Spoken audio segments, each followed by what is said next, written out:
just say it, but I want to say it, and I'm almost saying it right here for the media. I just came here because I wanted to thank the people of Nevada for giving us such a big win.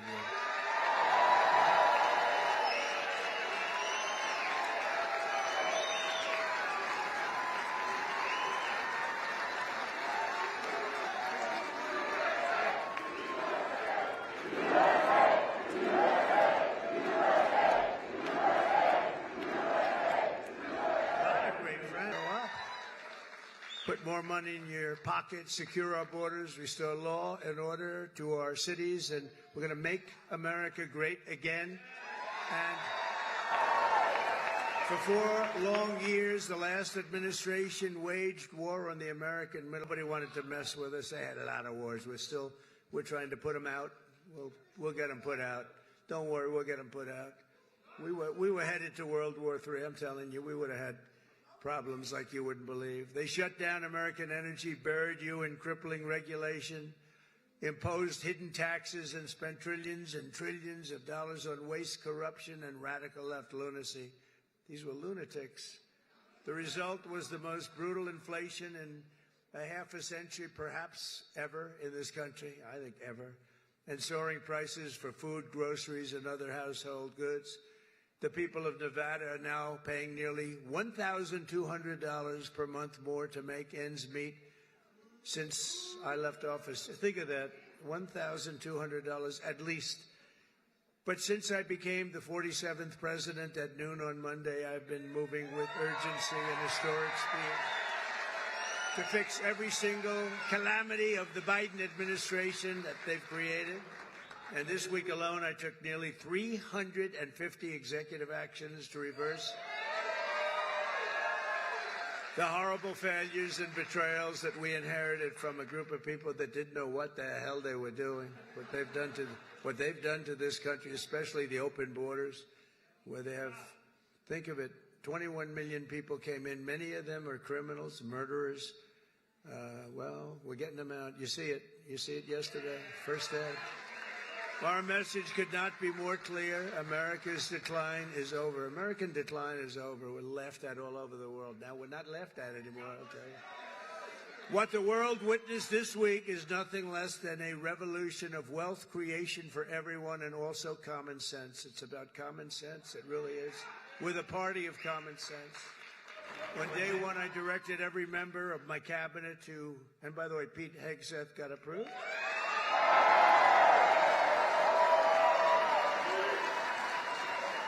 And Kristi Noem just got approved, Governor. She's going to keep it. She's a tough one. She's a tough one. And she's going to do a great job. On day one, I directed every member of my cabinet to marshal all powers at their disposal to defeat inflation and bring down the cost of daily life. We want to bring prices down. Too high. They went way up. They didn't come down. I imposed a federal hiring freeze, a federal regulation freeze, a foreign aid freeze. Oh, that's a nice one. And I created the new Department of Government Efficiency, and we're going to have a lot of good people. We're going to get Elon Musk to get involved in that a little bit. He already is. People like him. I terminated the ridiculous and incredibly wasteful Green New Scam.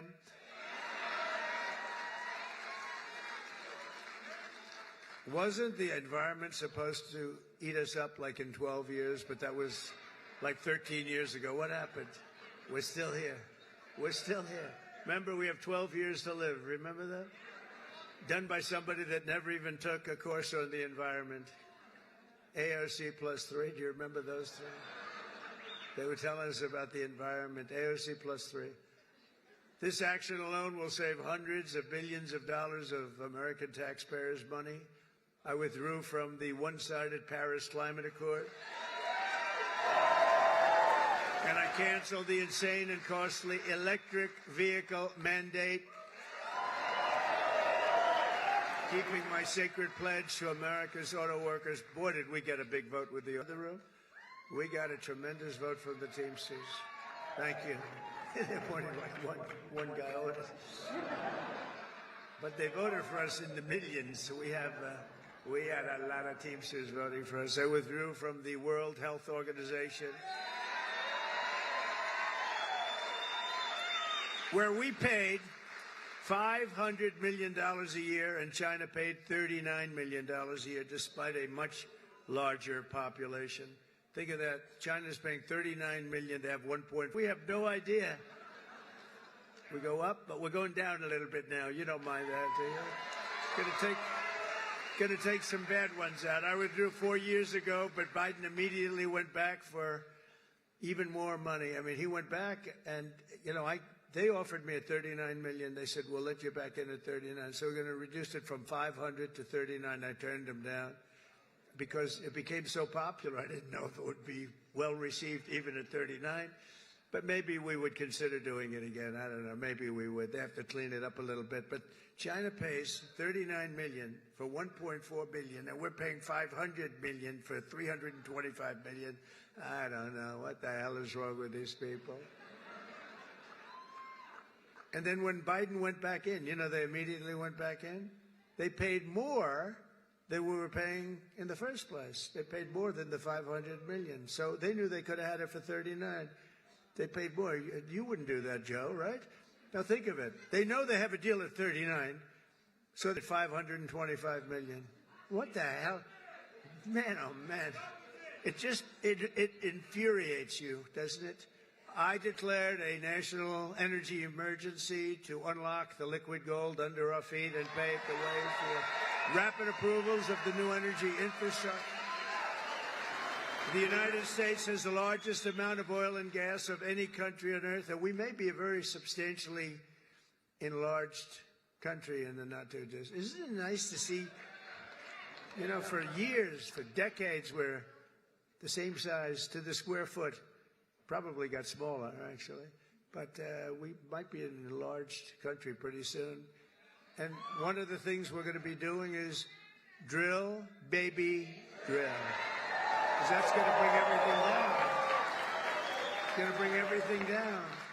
My administration has also begun the largest deregulation campaign in the history of our country, far exceeding. I had the record for you. We had a great economy, the greatest economy that we've ever had 4 years ago. But this is going to be better. You watch. This will be better even than the first term.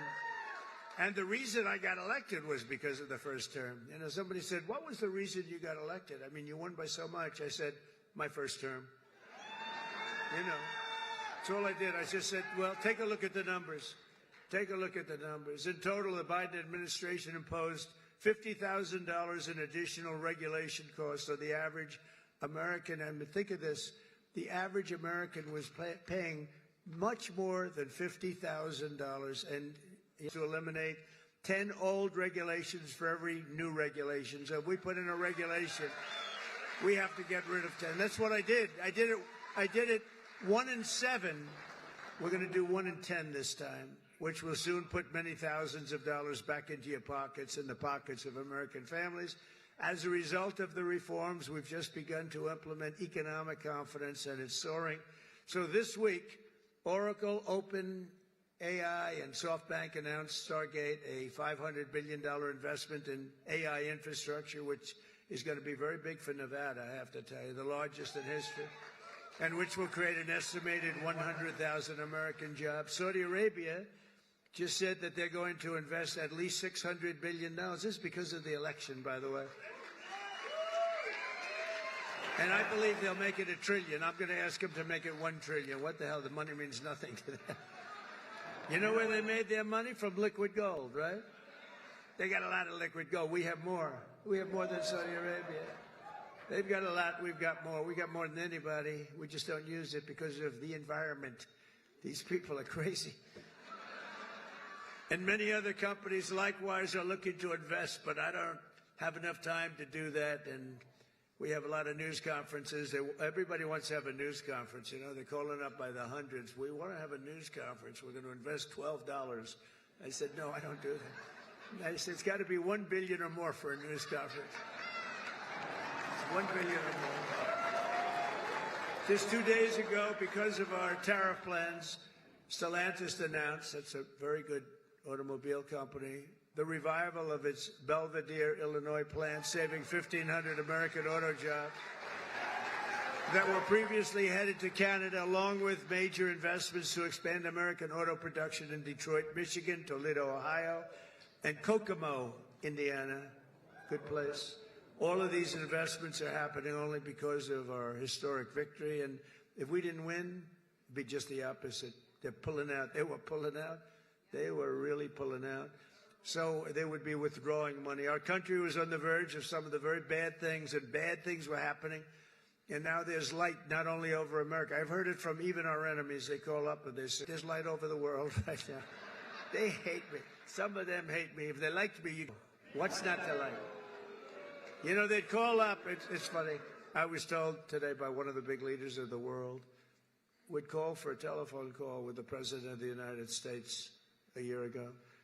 And they'd say, we'd like to speak with, who is this? It's the head of Germany, the head of, it's, name it, the head of France, the name of any country, it didn't matter. He would never pick up the call. They'd say, he'll call you back in 2 months. 2 months. He has a schedule. He's extremely busy sleeping. No. Macron of France, he'll call you back in 2 months. So 2 months comes along and there's no call. They'd say, he didn't call.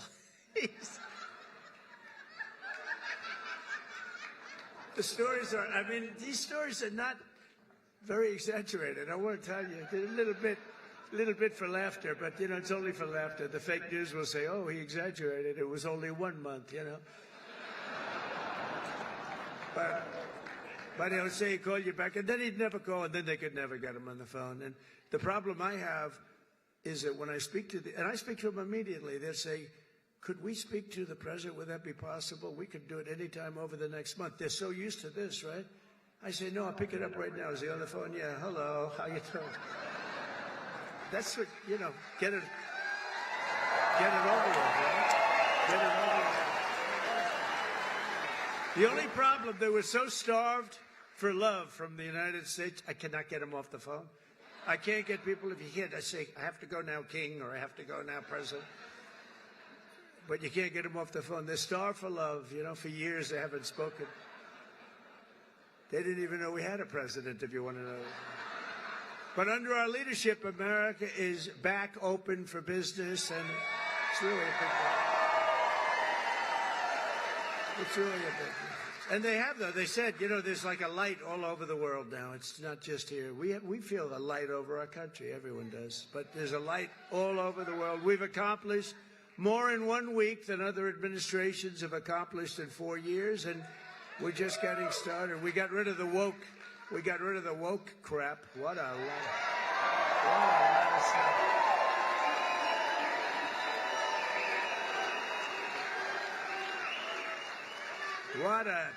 What a lot of crap that was. It was, and you know, these people were petrified of it. I'll tell you, these companies, they run these big companies, they were petrified of it.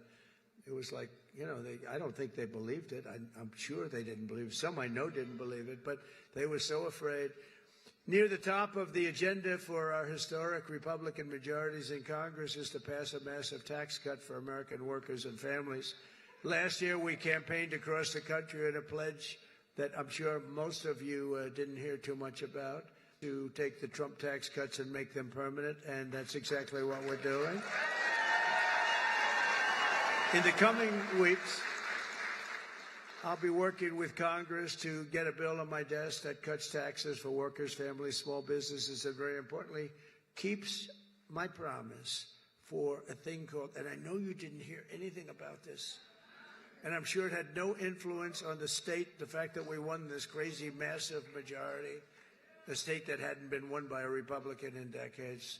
But I'm sure you haven't heard, but we're going to get it for you. No tax on tips. No tax on tips.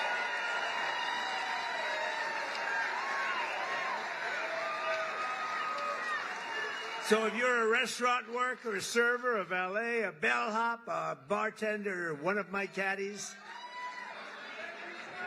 I go through caddies like candy.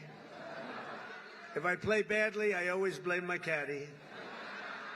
Or any other worker who relies, tips will be 100% yours. Won't that be nice? Joe, Governor, do you think that had an impact on the election? You do? Like what, a half a point? Pretty big. You had an impact, let me tell you. Nationwide, over 4 million workers depend on tip income, including an estimated 700,000 single moms. And here in Nevada, we will have a quarter, think of it, a quarter of the typical restaurant workers' pay comes from tips. I didn't know that much. That's a lot. You haven't been reporting them for the last 10 years. So here's our deal. We're going to have no tax on tips from now on, but we're going to go after you viciously for all the money you didn't report for the last 10, 15. We're going to go after you for all the money you didn't report for. I'm only kidding. I'm only kidding. I have to say to the fake news, because they're going to say Trump is after all restaurant workers. Many of these workers are some of the very citizens who were hit hard and very hard by the ravages of the Biden economy, which was inflation. When I think of Biden, I think of incompetence and inflation. Not being nice by saying. I'm being nice when I say that. Yet even in the midst of the suffering he created, Joe Biden launched a cruel campaign to extract more money from tip workers, and that's what happened. I'm telling you, a young waitress, I won't say beautiful because you're not allowed to say that as a politician. Used to be you could say a young, beautiful waitress. This was a young, beautiful waitress, but I won't say that because I feel like I want to continue my political career. If you call the governor won't say it. If you call a woman beautiful today, it's the end of your political career, so I won't do it. But a young waitress, I think you could call young. You're probably not even supposed to say young. Probably supposed to say a waitress. But a young waitress came up, and I said, how are you doing? And in my restaurant in the hotel in Trump, I said, how are you doing? And she said, not great, because they're after me so viciously for tips. They just want my tip income, and they don't believe me and all of this. And she said, it's terrible. You know, sir, you should have no tax on tips. I said, what? She said, what did you just say? No tax on tips. That was about the amount of my consultation. It's true. No tax. I said, what did you just say? Say those words again. Sir, no tax on tips. I said, thank you very much. You just won the election.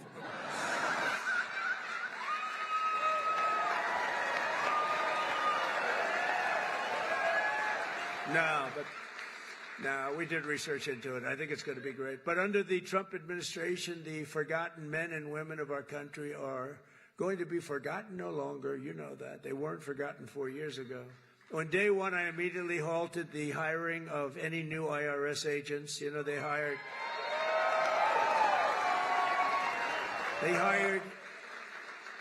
or tried to hire 88,000 new workers to go after you, and we're in the process of developing a plan to either terminate all of them or maybe we'll move them to the border.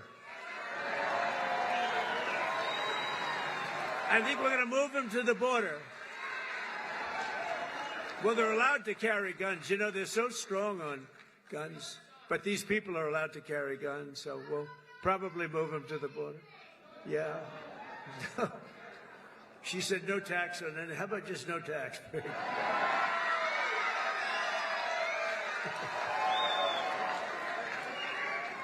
could do that. You know, if the tariffs work out like I think, a thing like that could happen if you want to know the truth. You know, years ago, 1870 to 1913, we didn't have an income tax. What we had is tariffs, where foreign countries came in and they stole our jobs, they stole our companies, they stole our product, they ripped us off. And, you know, they used to do numbers, and then we went to a tariff system, and the tariff system made so much money. It was when we were the richest, from 1870 to 1913. Then we brilliantly came in with an income tax. No, we don't want others to pay. Let's have our people pay. And then you had the Depression in 1928, 1929. I call it 1929. That was a bad time, but, you know, you didn't have tariffs, and you had tariffs that ended in 1913. But it was the richest our country ever was. That was President McKinley. In fact, we're renaming the mountain, Mount McKinley, in Alaska.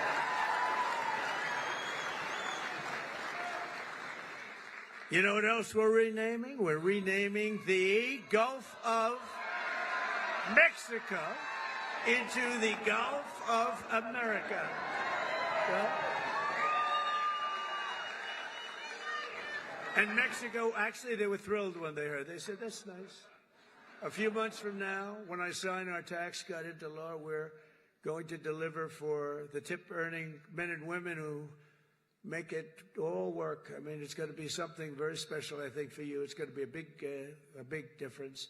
And with us today is Jessica Angiano, an employee here at Circa. This is a nice place, by the way. But Circa is very nice, and a hard-working single mother of two with incredible children. Jessica's struggling to pay for medical bills to remove a tumor behind her right eye.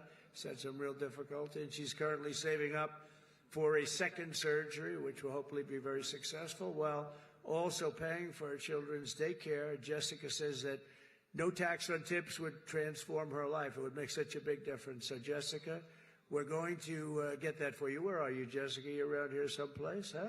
Hi, Jessica. Oh, so beautiful. Very nice. It's working out medically good? Everything good? Gonna be good.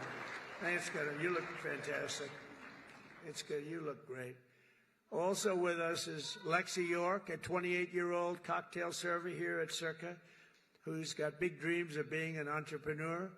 Lexi says that no tax on tips will help bring those dreams much closer to reach, and she's going to be one of the biggest proponents for it. We're going to have a lot of support when we go before Congress very soon to get that passed. Lexi, where are you? Where are you? Hi, Lexi. Good. We'll get it done. And we're also pleased to be joined by Rosanna Maeda, President and CEO of the American Hotel and Lodging Association, which strongly supports this pro-worker reform. And Rosanna, would you like to come up and say a few words on behalf of so many people? Come on up. Come on up.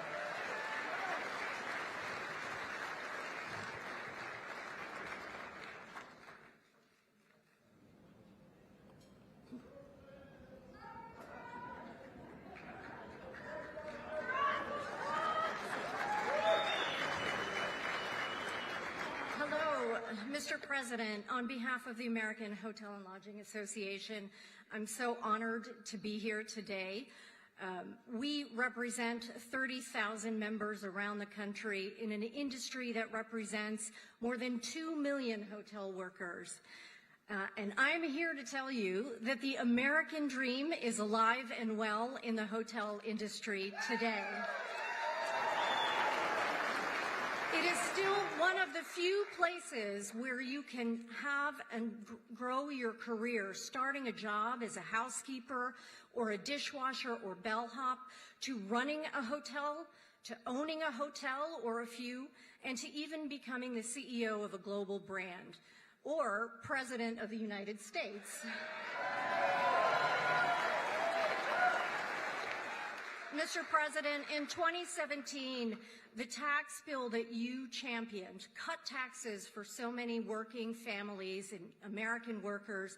It helped small businesses, hotel owners in our country who make up the majority of the industry reinvest in the economy, spurring jobs and growing and strengthening the economy. And the no tax on tips builds on that momentum, and so we're so excited to support you in that effort. That's why we're here today. We stand with you to urge Congress to pass this proposal so that more than the 800,000 hotel workers who benefit from these from tips, many who are here in the room today, representing all types of jobs, from restaurant workers to housekeepers to bellhops and so many others, can take home more of the pay that they earn every day. So thank you for having us and for promoting this proposal.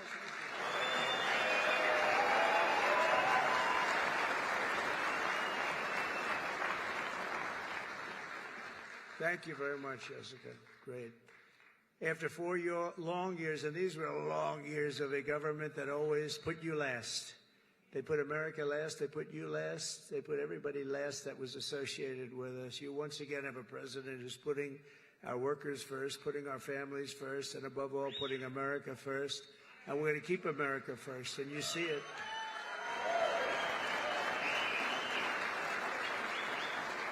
We're restoring our prosperity. We're restoring our borders. We're restoring our strength, our dignity, and our pride. We've been hurt badly by this group of people. This group of people, they didn't have a clue what the hell was happening. It's so disgraceful that they were allowed to do it.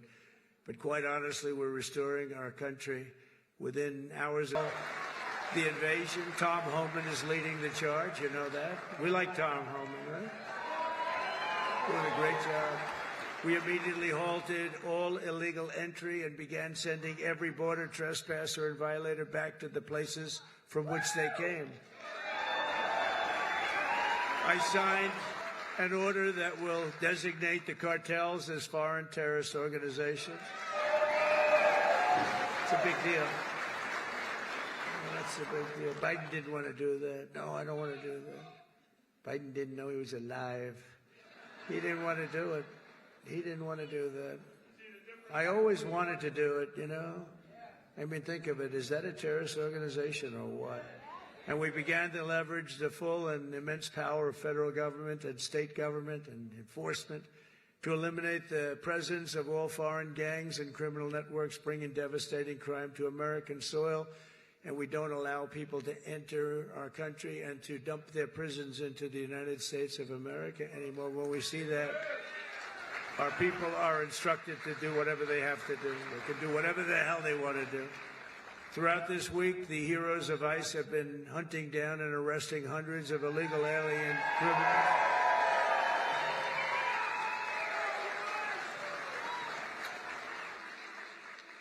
And its immediate expulsion, including those with charges of convictions for rape, child sexual assault, terrorism, and even murder. Nicaragua.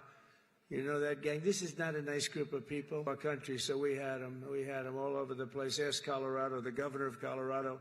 He doesn't know what to do about it. They're all over the place. We'll get them out. We'll get them out. They go into a building and they take it, you know? See, when you buy a building, you have to go out and get a mortgage or use your own cash. They just go into a building and take it. And they actually said, well, it's not that bad. They haven't taken that many buildings. Can you imagine that? They haven't taken that many buildings. Oh, they're not that bad. But they're as bad as the bloodthirsty MS-13 gangs that we have gotten thousands and thousands of them out.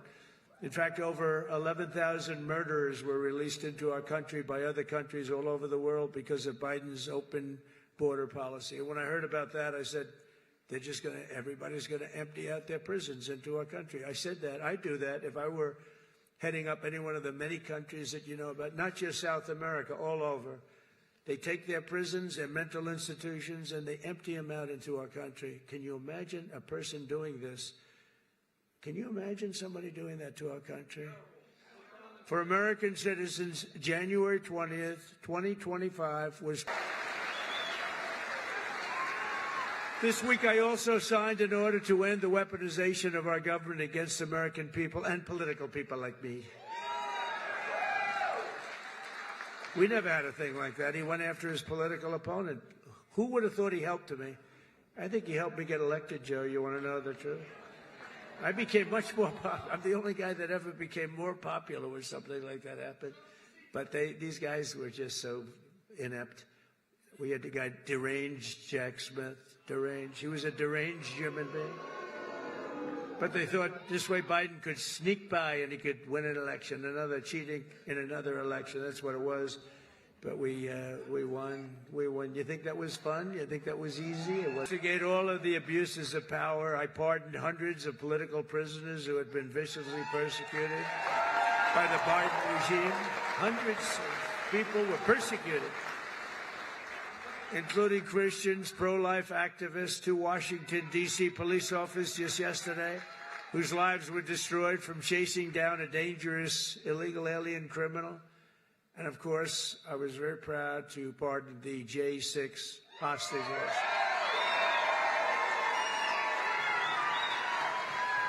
Once and for all, I stopped government censorship, and we brought back free speech in America. More in this last week. People can't even believe it. I also signed an order to declassify and publish all remaining files related to the assassinations of President John F. Kennedy, Robert Kennedy, and Martin Luther King, Jr. I signed an order that will end all of the lawless diversity, equity, and inclusion nonsense all across the government and the private sector.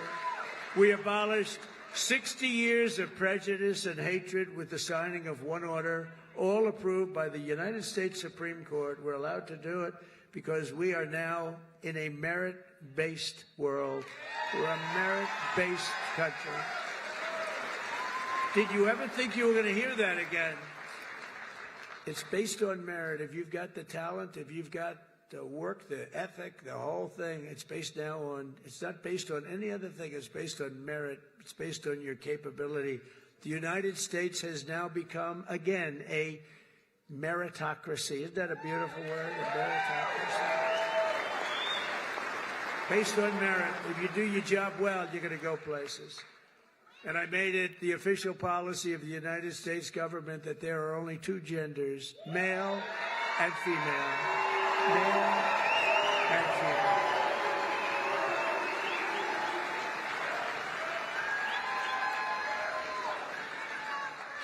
Every single day of my term, we're living by the motto, promises made, promises kept. I kept my promises. It's why we won. It really is why we won. We won because of the past 4 years. We won because of that. But this is going to blow it away. Because when I came in, I had no experience. I didn't do this before. I never did this. I was never a politician before. I was talking J.D. Vance. By the way, hasn't he done a great job?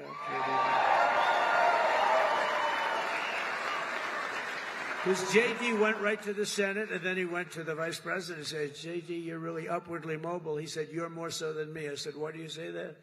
He said, you went from being a real estate developer to the president. That's a pretty big, I never thought of it that way. I guess I'm the most upwardly mobile politician in history.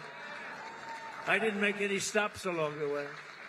It will be the greatest honor of my life to serve not once, but twice, or 3 times, or 4 times now.